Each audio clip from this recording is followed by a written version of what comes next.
My challenge today is to talk about the role of rivers and wetlands in continental connectivity, and in particular to try and persuade those of you involved in terrestrial conservation to go to water. Let me start by saying that rivers are nature's natural corridors. They are the places that almost all of our human settlements are based on. They are the ecosystems that perhaps most connect people to nature. They are the corridors that water, life-sustaining nutrients and sediments flow and sustain some of the richest terrestrial ecosystems on our floodplains. They are the corridors that animals migrate up and they are the refuges for many of your terrestrial beasties in things like droughts and with climate change. They are nature's natural elevational gradients, and so while it's useful to see things like climate change modelling at the scale of IBRA bioregions, it's the river corridors that are often the true links across the landscape. So there is a biodiversity crisis when it comes to freshwater ecosystems.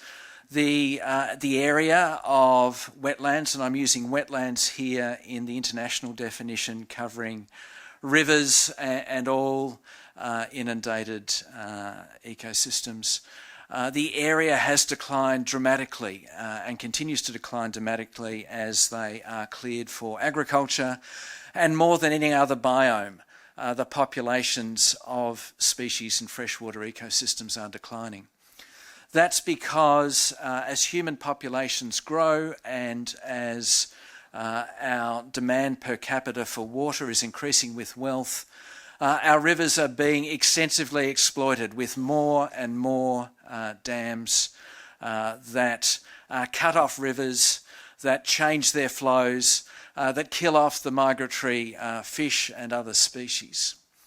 And so when we look at the situation around the world, looking at, in this case, the world's longest rivers, the numbers that remain free-flowing, undammed, are diminishing year by year.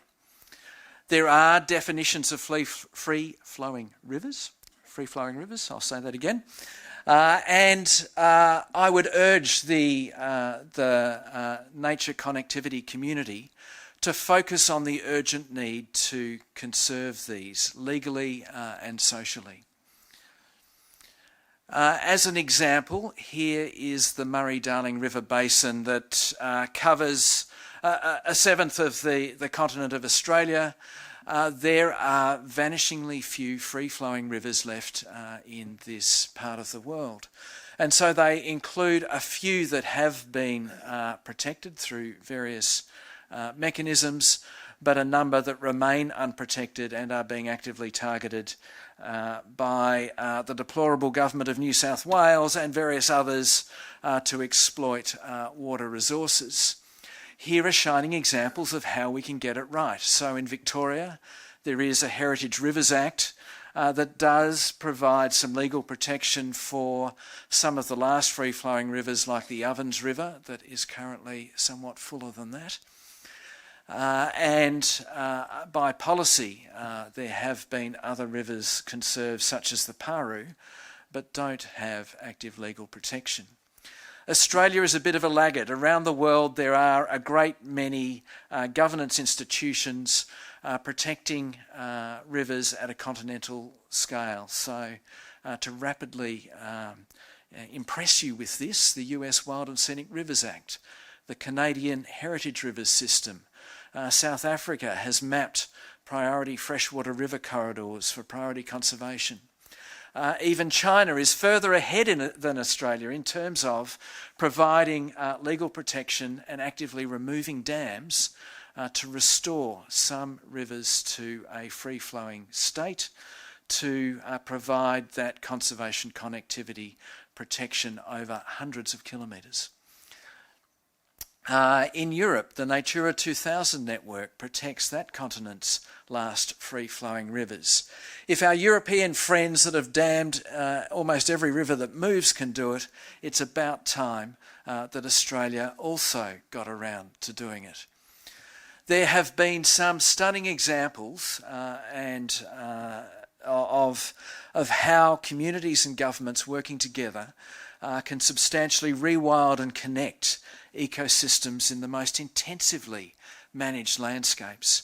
So from my WWF days, indeed Magnus's former program at WWF International in Eastern Europe, amazing program, looking at mapping those areas of floodplains that were impounded and used for agriculture, that were uneconomic, that could hold extensive volumes of floodwater, and how they coincided with priority areas for conserving wildlife such as fish and water birds, to come up with maps like this which have targeted those floodplains that can be restored and can provide that connectivity.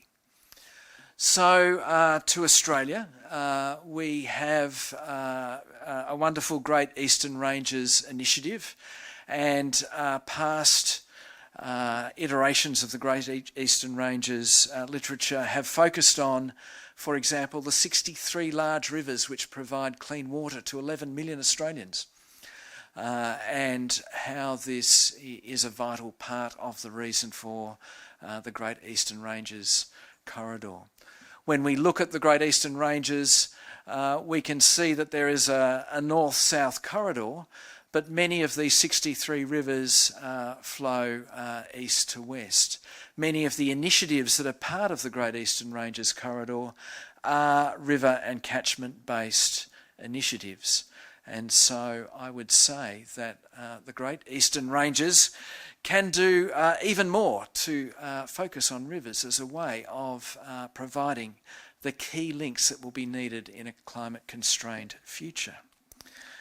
Having hopefully inspired you, let me now pour cold water upon your heads, especially when it comes to those of you with great enthusiasm for restoring ecosystems by planting trees willy-nilly across the landscape.